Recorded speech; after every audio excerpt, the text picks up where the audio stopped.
যতগুলো সেগমেন্ট নিয়ে কথা বলেছি সবকিছুর পিছনে একটা বড় গুরুত্বপূর্ণ ভূমিকা রাখে এন্টারটেনমেন্ট। সো এই এন্টারটেনমেন্ট সেক্টরকে আমি আজকে আমার এই জায়গা থেকে আমি রিপ্রেজেন্ট করছি। আমার কাছে যেটা মনে হয় যে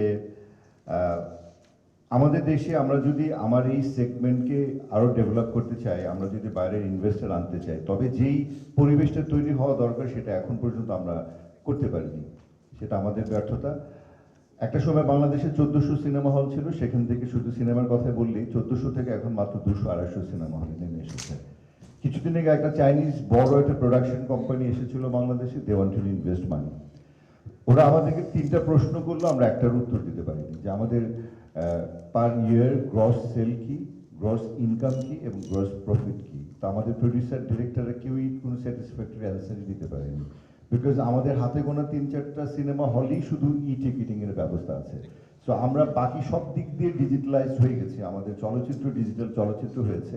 সেই চলচ্চিত্রকে আমরা যদি এখন স্মার্ট বাংলাদেশের স্মার্ট চলচ্চিত্র যদি নিয়ে যেতে চাই, তবে আমার কাছে মনে হয় যে না, পুরো সেগমেন্টটাকে আমাদের নতুন করে ঢেলে সাজাতে হবে।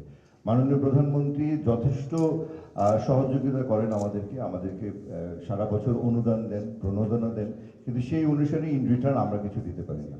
আমাদের অনুদানের যে সিনেমাগুলো হয়, হাতে গোনা 2-1টা সিনেমা ছাড়া বাকিগুলি কিন্তু মুক্ত হতে বলে। সেটা আমরা কখনো চিন্তাই করে দেখিনি যে কেন। আমাদের হল নেই, হল বাড়ানোর জন্য বর্তমান সরকার 1000 কোটি টাকা প্রণোদনার ব্যবস্থা করেছে, কিন্তু আজ পর্যন্ত একটা সিনেমা হলও হয়নি।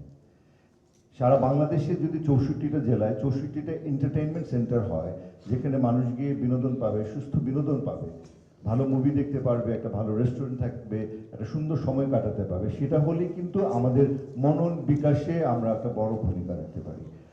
সো আমি আমাদের অ্যাডভাইজার মহোদয়কে বলবো যে আপনাদেরকে একটু রিথিঙ্ক করতে হবে যে আমাদের কালচারাল সেগমেন্টে বাংলাদেশ কালচারাল মিনিস্ট্রির যে বছরের বাজেট, পার্শ্ববর্তী দেশের সাথে আমরা তুলনা করি, কিন্তু আমাদের সারা বছরের বাজেট পার্শ্ববর্তী দেশের একটা নায়কের রেমুনারেশনের চেয়েও কম।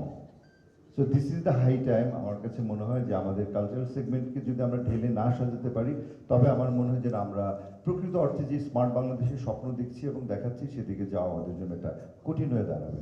সবাই ভালো থাকবেন, সুস্থ থাকবেন। জয় বাংলা, জয় বঙ্গবন্ধু।